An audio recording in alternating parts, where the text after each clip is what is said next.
In the annals of modern psychology, few figures stand as tall or as enigmatic as Carl Jung.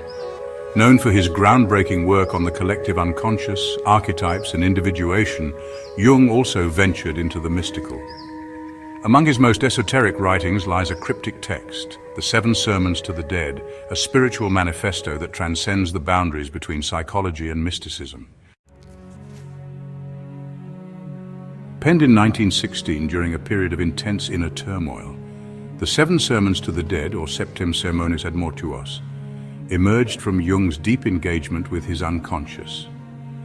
It was a time he described as his confrontation with the unconscious, a journey that would later inform his magnum opus, the Red Book. The text is attributed not to Jung himself, but to Basilides of Alexandria, a Gnostic teacher from the 2nd century. This choice was no accident. By channeling Basilides, Jung rooted his work in the ancient tradition of Gnosticism, a path that seeks direct personal knowledge of the divine. The Seven Sermons address the dead, those restless souls who haunt the living world, yearning for understanding. But Jung's dead are not merely spirits of the departed. They represent the repressed contents of the psyche, the forgotten or ignored aspects of the self. Each sermon explores profound metaphysical concepts, the Pleroma, the primordial fullness where opposites coexist in a state of unity. Opposites and creation. The world arises from the differentiation of opposites within the Pleroma.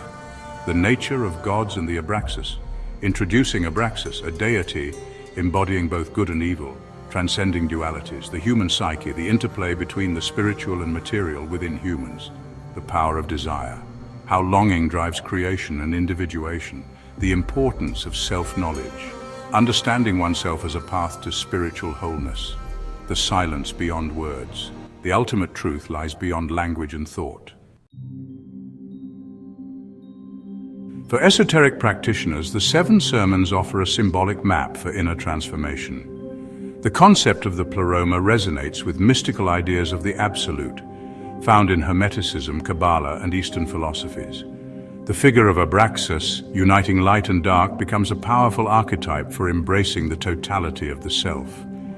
In Jungian psychology, this process is known as individuation, the integration of conscious and unconscious aspects into a coherent whole. Esoteric traditions have long mirrored this path, using symbols, rituals, and meditative practices to guide the seeker towards gnosis, direct experiential knowledge of the divine. At its core, the Seven Sermons to the Dead challenges us to move beyond binary thinking. Good and evil, light and dark, spirit and matter, all are facets of a greater whole. In embracing this paradox, we find not only psychological healing, but spiritual liberation. Jung's exploration was not a mere intellectual exercise. It was a profound spiritual practice. By delving into the depths of his psyche, he tapped into universal truths that have guided mystics and seekers for millennia. Carl Jung gifted us a bridge between psychology and mysticism, science and spirit.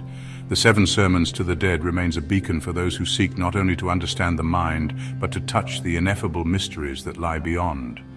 Who looks outside dreams, who looks inside awakes. Thank you for watching this episode of Sky Gems. Remember to like, share, and subscribe for more metaphysical content. And as you go about your day, remember to spread nothing but love, peace, and crystals.